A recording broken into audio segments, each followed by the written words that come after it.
Mindy is an HR advisor and founder of Agile in HR. She's co-founder of Alt HR Hive. She has graced many of stages, specifically speaking about the power of moving from AI change resistance through curiosity to readiness. If you've ever been curious about what the future of work looks like and how to embrace AI, whether you're an employee, a candidate looking for a job, or a leader of an organization, you want to tune into this episode. Let's jump in, shall we? People Work is proud to present Strategic Shift, a podcast dedicated to exploring the future of work. Thank you for joining us as we hear stories of bold decisions and workforce innovations. I'm Christy Honeycutt, and I'm your host.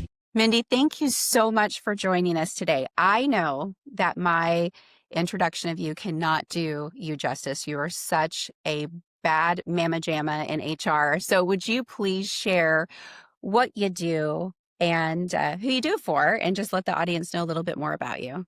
It's such a pleasure to be here. Thank you so much, Christy.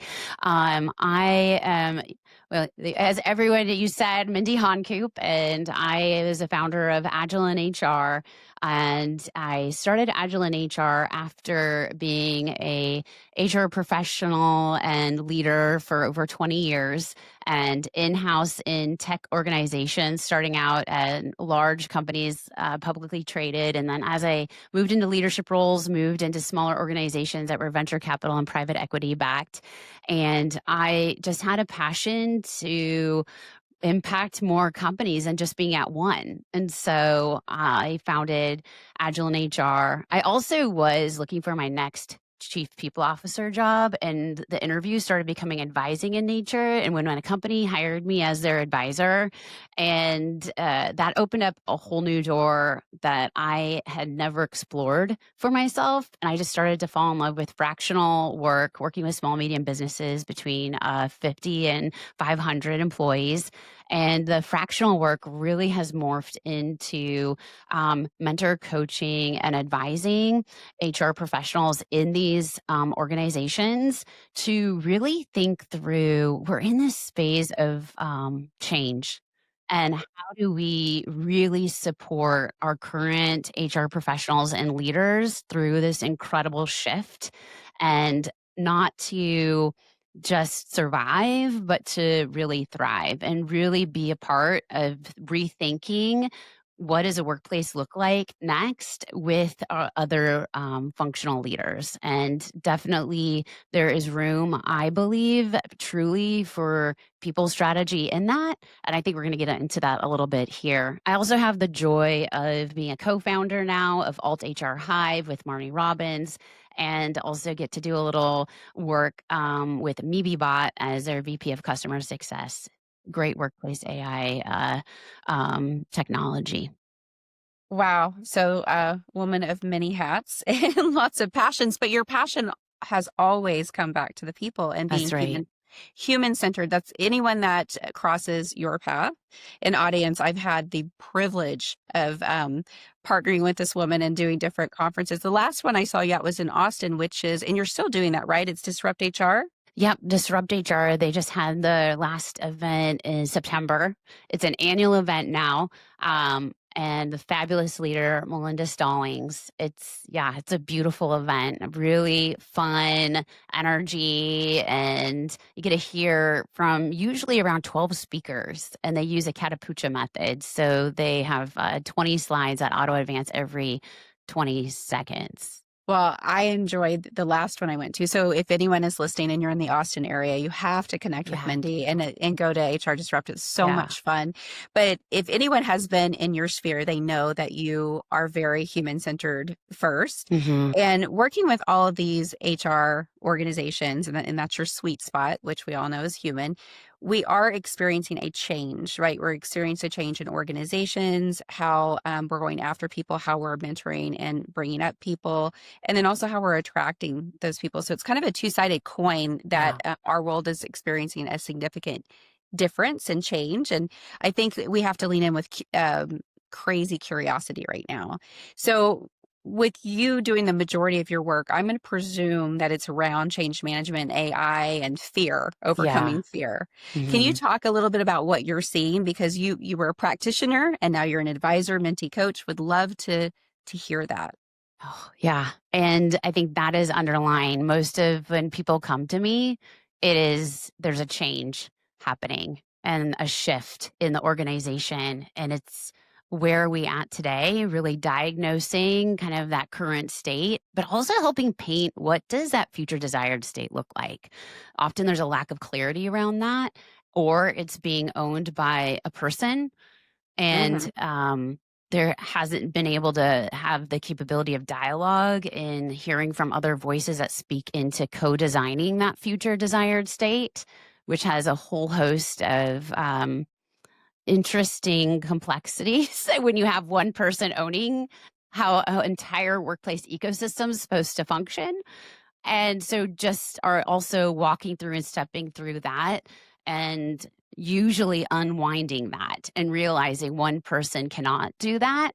And, once you start to really think about and work as an organization and creating that two-way dialogue, not just with the leaders, but with the employees of how work is getting done today and how it should look different, because I think it's also using a lot of my agile background. It's about iteration because we don't know. We're in this world of a lot of gray, and it's a lot of trial and error. I think the companies that are doing it right have really said, we don't know what we're doing, but we're going to figure that out together. And this is a conversation we're going to have together. And let's create a safe place with set guardrails. And this is what play is going to look like. And they've normalized the experimentation, the failure, and they've created the space and the of also just dropping the silos and creating the level of cross functionality to be able to really shift and look at what am I doing today? How am I even getting my work done? And if I were to redesign all of this, what should that look like? Who do we even serve as customers in the future? Who do we partner with? I've seen companies really reshaping from they were the sole A to Z of something and realizing, no, you know what? We are really good at this one thing. Let's just hone in on that and then be a part of what other people are doing. And so it's just as awesome, but it's all curiosity, Christy. And curiosity has a lot of underlying emotions that, if not handled well, if not created a healthy environment that I've started to kind of start to articulate, then that's when you start to have the breakdown of communication, that lack of clarity, people all kind of going at it from different directions. We start to see a lot of toxicity, and then we start to see the resistance, right? The resistance that a lot of people are getting really frustrated with and wondering why can't we move forward? Why aren't we progressing forward? And that resistance, unfortunately, is often labeled as bad, and they don't know what do we do with the resistance, and often, unfortunately, because there's a lack of unknown of how to really think about change behaviors and this kind of all of the sociology and psychology behind that, we often don't know what to do. And in that, we will lean on how have we handled bad performance in the past. Unfortunately, it's been through performance management and PIPs and letting go of some incredible talent because we didn't know how to get curious. We didn't know how to enter into a dialogue. We didn't understand that, behind this resistance and knowing that resistance is a chosen behavior that someone has put on that often is coming from a place of where they may not even be connected with themselves, and they're not even aware of how emotions in that uncertainty of work may be coming up. A lot of the core emotions that I'm seeing in my work is like fear, overwhelm, and doubt, and it's a whole host of so many more, right? And anxiety, anxiousness, burnout. Yes, thank you. Burnout is a huge one, and by by not having the ability to have conversation, or even first the level of self-awareness of how are these things showing up, we can't even articulate, like, why am I choosing these behaviors that are being perceived as resistant?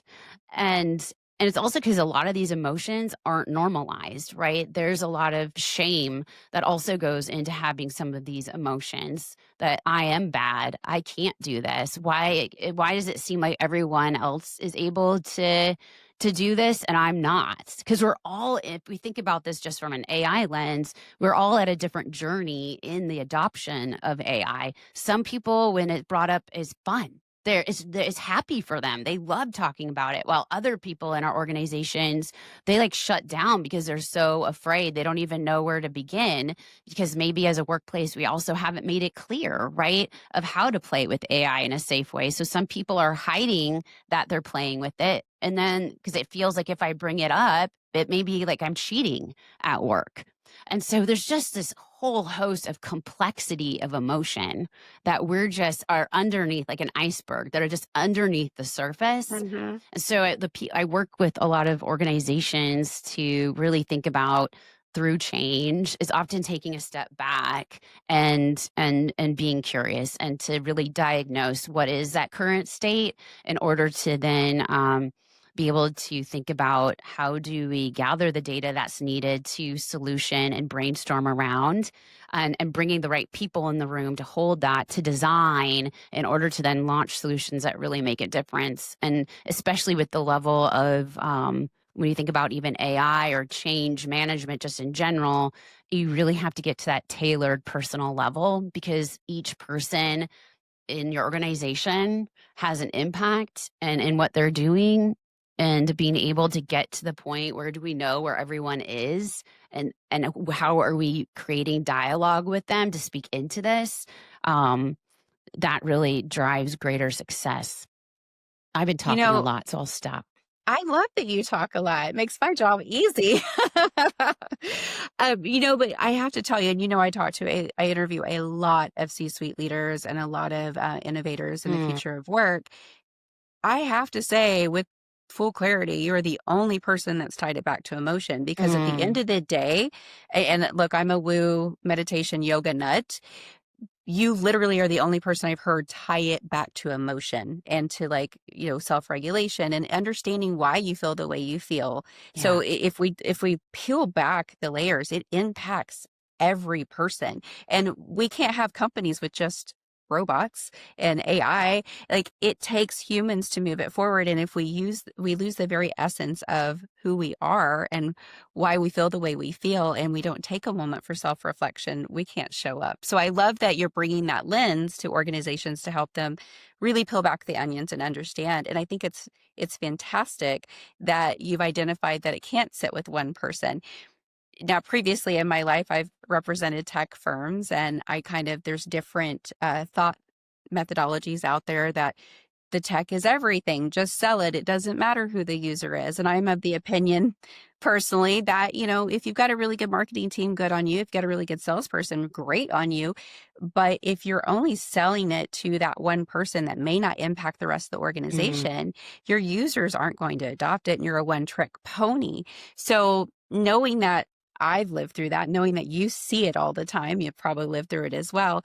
What guidance do you have for the leaders of these organizations to kind of quell that and just make it a little bit, besides calling Mindy, what would you give them? Like, what are like the top 3 to 5 things that you would say these are just non-negotiables in order for you to head down the right path? Yeah. Even to understand, am I purchasing the right product? There you go. It's, first of all, it really goes down to what I call the diagnosis stage, is really, what is that current state? And so often we don't know. We don't know. Like, we are doing our jobs often without even it's like driving home. Most accidents happen the closer you get to home. I don't know if someone's like found that now to no longer be true. Maybe. I always have Adam Grant in my head around, intaking and always challenging our beliefs with new data. But it's like we kind of go into automated mode. Like we often forget how many clicks it takes to even get something done at work. So how many licks does it take to get to the center of the lollipop? Right. Because we have a Well, I would just, you're like, my brain is going crazy right now. So yesterday I made cornbread muffins. And it's so yummy with the cold weather. Yeah. So I pull them out, right? And I get ready to kind of pop them out. Tell me why I grabbed the pan with my bare hand. And you know what I did? I didn't scream. I didn't cuss. I didn't do anything. I just go, Christy, you're not being very mindful. You need to be in the moment. Like this is a yogi talking to myself. Yes. But that's kind of what you're saying is most accidents happen because you're in this comfort, automatic mode. Yeah. So I love this. Yes. Back to your mindfulness coaching. Yeah. Yeah. I know. And, and so when we do start, asking questions, even in the diagnosis stage, it's not enough just to survey someone or take them out of the work. And so much of how we gather data is in even in a focus group, we're taking them out of the work. So the things that we're in automated mode that are so comfortable, if we're not in the work answering the questions about it, we're going to miss certain things because so much of the work that we do, unfortunately, is disconnected in our workplaces. We have our emails with the approval flows, right? Because we've created all these like Band-Aids to make systems like disconnected systems. So often just to do one task, someone's going into the system to start it here, approving something over here in email, going into and cutting and pasting or getting something out of a document over here. And the list goes on. Asana recently had a research that 60% of work time is spent in these like manual, like Hamster routine wheels. things that really aren't, they aren't like strategic. They're just to like get something done because you're in and out of all of these task switching. And so that's where the power of we can even use our work is messy today, right? It's not even great. Like I see some people holding on so tight to how work's been done. And I'm like, why? Because we haven't been doing this right forever. And now we get the chance to rethink and get it right this time. And so sometimes I'd say one of the best things is like job shadowing, like watching someone doing their work, or even better, use your technology, put screen share on, talk through to, just put your Teams or Zoom on, talk through pointing at what you're going to. Now you have a transcript. Now, if you have an approved business license in a Perplexity or a ChatGPT, run the transcript from your video and have it build a standard operating procedure document. So you have that documented and think through, like with others in your role, I'll bet you anything there are nuances of how you're doing it versus like someone else, and then help the AI help outline like what are you seeing, where are there similarities, where are there interesting outliers of, and then really have a conversation around, okay, did we realize this is how we're doing this today? No, my goodness. I bring people into a room, Christy, to do diagnosis sessions, and it is fascinating. First of all, after COVID, sometimes it's the first time people are in a room together. Two, and hearing how are we doing onboarding within our different workplaces. This has happened to be a manufacturing firm, and they were doing onboarding differently in each plant that they were located throughout the US. Common. So common, so common. And some people are like, oh my goodness, well, I wish I did it that way. And so now now you're also, okay, we're going to invite employees into this. And what are their frustrations? People who just went through the onboarding process. What would delight them, right? That emotional response that we want to hook them, right? And delight them, and like being able to have the concept of personas, right?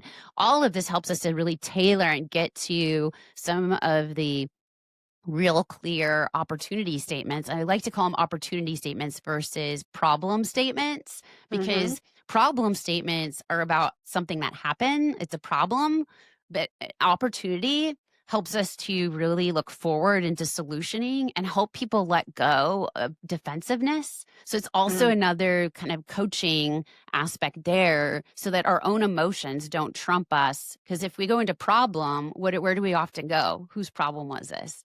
What blaming, right? Finger pointing. How did this happen? Who did that? Why did they do? No, we have an opportunity to like create. And so let's try and harness, like, we're just emotional creatures. You got to love it. We're messy, emotional creatures. Let's try to create, once again, a safe place, right? To have a really great conversation and try to bring out the best of those that we're inviting into this room to hold that. And so the first thing I often always is like, understand how is work even getting done? And you might not be able to, I mean, that could take a lot of time, but just start in one place, right? Start with one thing first. And then inform how do we, and then that's what's beautiful is if you're bringing in the employees and they become a part of this two-way dialogue, this exercise naturally does that. Now they feel like they have a voice into what's happening. Now something's not happening to them. Now they're a part of it. And so this is where we can start to understand how are some emotions showing up here, right? Because we're asking them, how are you feeling? What frustrates you about this? And it's safe because it's data that we're taking to help us inform something better. Like we want to hear from you because we need you who's in the work day to day in order for us to elevate, to choose something different. You're part of the change. And so that when you get to the point of what I love to do, don't just launch it. Like first, like do prototypes, mock it up, have them like walk through a hypothetical. Like it doesn't cost a lot of money just to do a quick like whiteboard and see where do people naturally, where do their eyes shift to? What are they pressing? Why are they pausing before taking a next step that you thought was so clear that no one's getting? And you're like, why aren't you getting this? Like, what would you like this to look like? Like, what is it that's keeping you from doing something right now? What's holding you back, right? And those what and how questions, we also know from coaching are super powerful because why questions also get back to a point of like fear and less than and why? Like, what did I do wrong?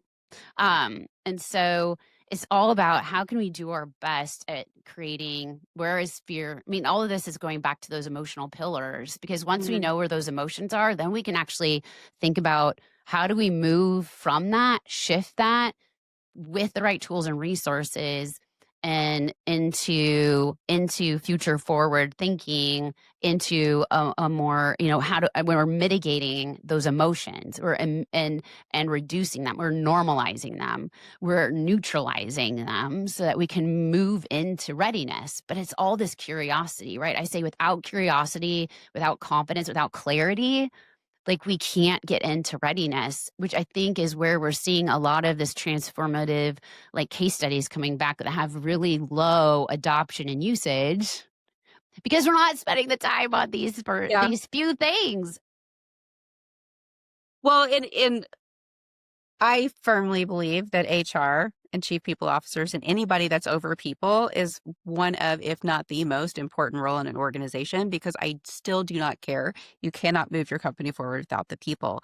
And you've said so many fantastic things that are very actionable for both employees and for an employer, right? Because leaders don't always know all the answers. And if they say they do, they're not leaders. I'm going to say that right now. Don't trust it. But, you know, the smart leaders are going to listen. They're going to ask the questions you're asking because they're not doing the day-to-day. They don't know the day-to-day. And when you lose sight of the person that's owning that work, then you're losing sight of how you can progress, how you can do better, how you can be faster and leaner and smarter and all the things. Yes. So I'm curious too, because right now in the environment we're in with all the layoffs, with all the technology coming off, with all the uncertainty, we are in a time of uncertainty, which we've been in before. I just need to remind everybody, we made it through COVID, but we've been there before, right? And so everybody thought you used to have to go to work all the time and physically be there. And then it went, well, wait a minute, you can actually work remote and now you can work hybrid. There's been, we always have something to talk about in the future of work. So in the future of work, you're these employees, you're not real sure, it's uncertain. You don't have a Mindy, you don't have leaders that are bringing in a Mindy and thinking about it this way. What guidance do you have for those people that are sitting in these organizations, maybe job hugging, right? Or they're not quite sure if their job is safe or how to move forward. What guidance do you give the non-leaders to navigate?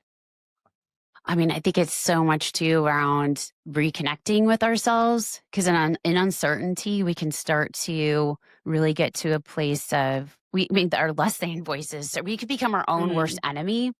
And a lot of that, the emotions that we've talked about, not to like, a lot of this is like getting clear on what's coming up for me right now. What can I control? I always like to think, even on if we're just to look on a continuum of scarcity and abundance, and where am I personally on that right now in this level of uncertainty? Am I seeing this uncertainty with a possibility lens, which is be in our abundance stance? Or am I seeing it as something that I have no control over? I don't, I feel like this is happening to me. I cannot do anything, and I am stuck, and I am at the mercy of whatever is going to happen to me when I wake up tomorrow. Well, and that's a really hard place to be in. And that's I call that responsibility without authority. Yeah. And like the first thing is like understanding that what can we control? What can we do? The very first thing we can do is say, I'm not okay. And often when we're in that place of so less than, and we're in a really dark, it feels sometimes at a pit. I mean, I've been there. Like I've been in situations that I felt like, what in the world? I just woke up in like a completely different storyline, and I am now at the bottom of a pit, and I am laying on my back, and I can't see my hand in front of me. Well, I mean, what can I do? I can choose to start to hyperventilate and start to get into complete breakdown, or I can choose to take a moment and breathe, and maybe I could yell for help.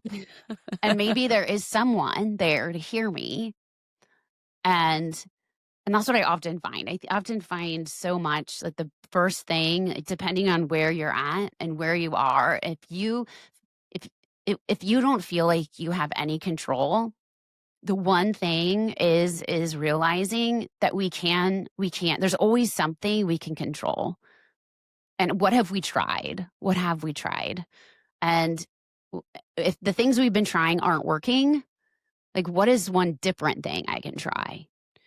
And if I haven't asked help, if I have asked help and that hasn't worked, who have I not asked help of? And sometimes, and this is hard, right? Because I could be speaking right now, people listen to me, and I don't know where the listener is. And this is really serious. And this can be a very serious situation that someone is very unsafe and has limited opportunity to control the situation. Because there are situations that we can find ourselves in where it's really hard to find that. And I always have to say that. Because like, yeah. And so I'm generalizing. I know that, but usually, It's okay. Usually we have the ability to ask for help and to be self-aware of the emotions we're choosing in that moment.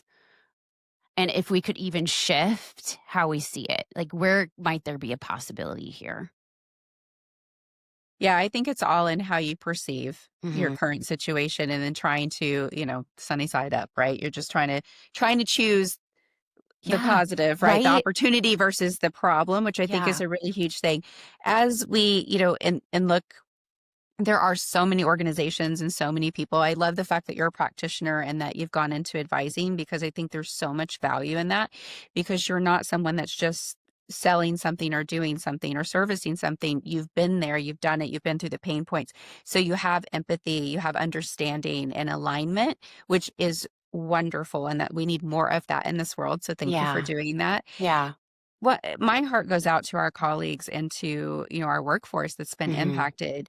And there's a lot of, we've heard it before, AI is going to replace your job. And we're just in a really weird transition phase, right? In the United States, globally, period. We're just in a weird transition stage, right? And so a lot of people are fearful. You see a lot more fractional work where people are kind of taking ownership of what they want to do and the income that they have coming in. But there are so many people out there that that don't have a leg up and they don't No. have an opportunity.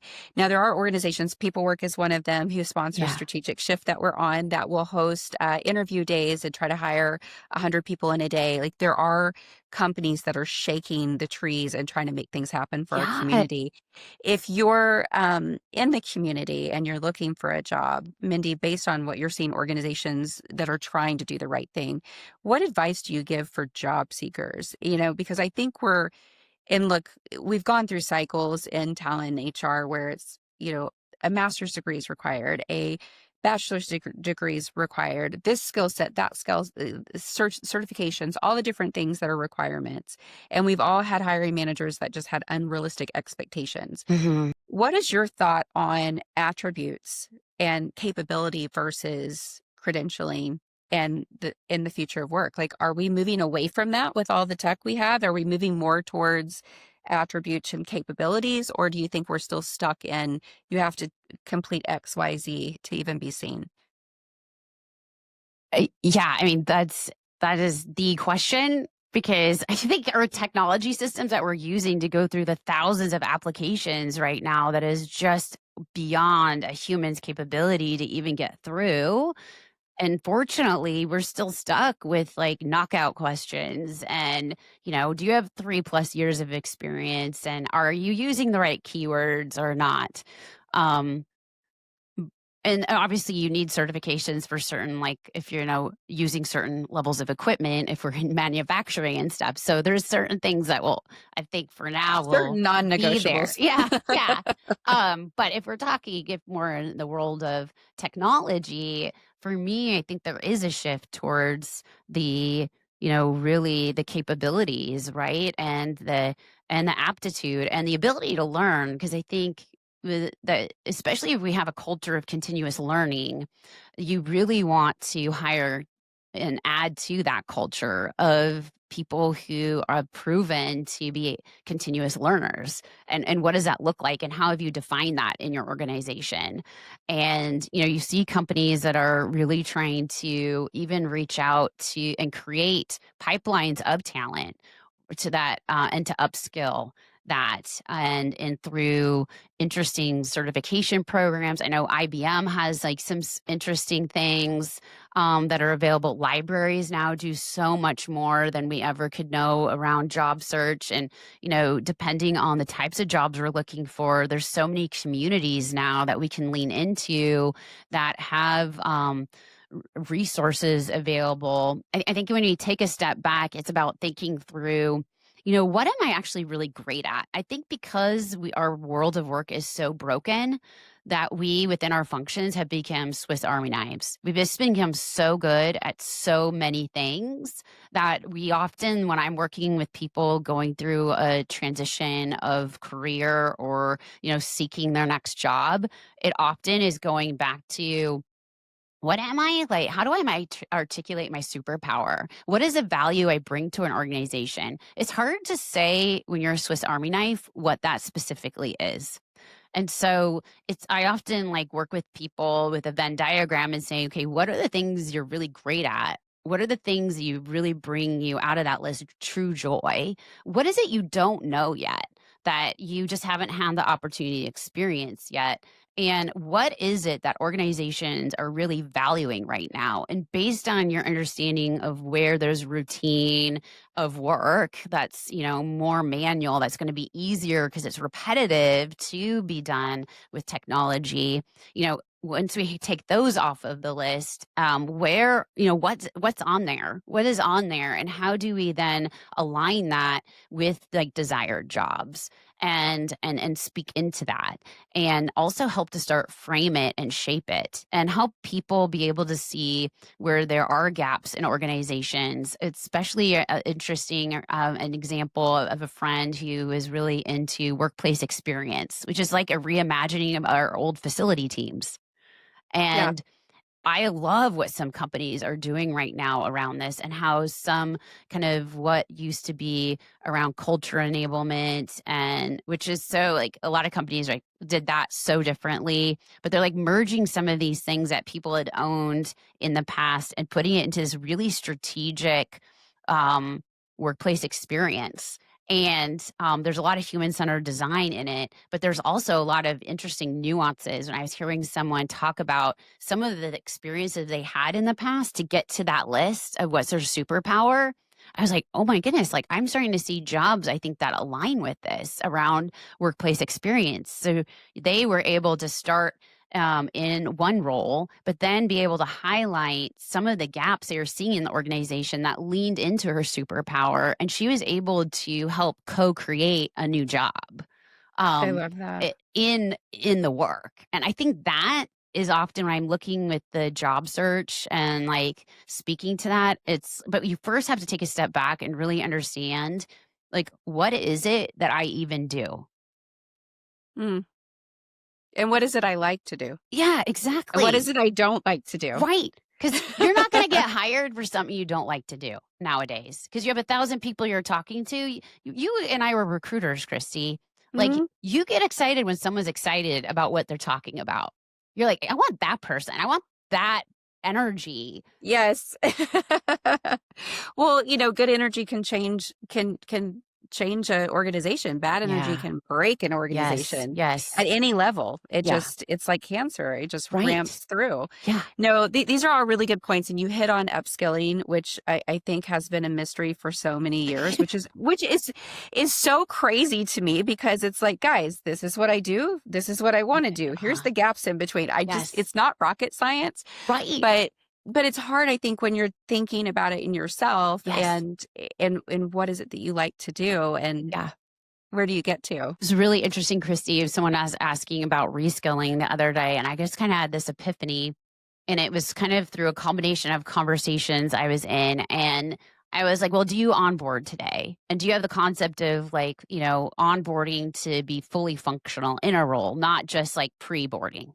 And like, oh yeah, we have these onboarding programs. We understand what success looks like after a specific amount of time. Certain roles take a certain period of time for people to fully ramp.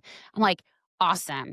Now take that into micro-sized doses and just think about, for every role, that, and as everything changes and as you drop change, how do you do micro mini onboardings as people get promoted or getting ready to be promoted, or Yes. as roles are Yes. changing? Yeah. So they're like, I love that. I hadn't thought about reskilling or upskilling as mini onboardings. Think that's a brilliant idea. And that's why these conversations matter, right? Because we're all dealing with the mucky muck and trying to make our way through. But when you have conversations with smart people like yourself, it gives you the aha moments and maybe a different perception, a different lens to be able to navigate the future of work. Yes. And I hear your fairy godmother calling.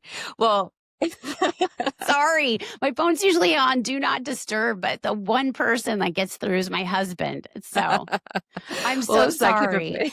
No, I'm just kidding. Well, this has been a action-packed interview and some really great wisdom from you. And I am so grateful that you were gracious enough to come on Strategic Shift and share your insight.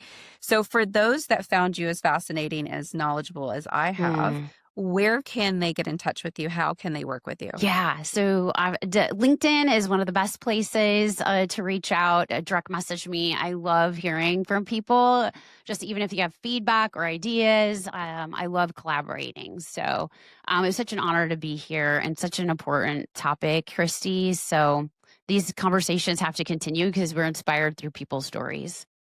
Oh, 100%. Well, thank you again, guys. Go follow Mindy. And if you need some help in reimagining what the future of work looks like, give her a buzz. All right. Until next time. Bye. Thank you for listening. I'm your host, Christy Honeycutt. Be sure to subscribe to Strategic Shift so you never miss an episode. Tune in next time as we continue to explore innovation in the future of work. Until then, keep shifting.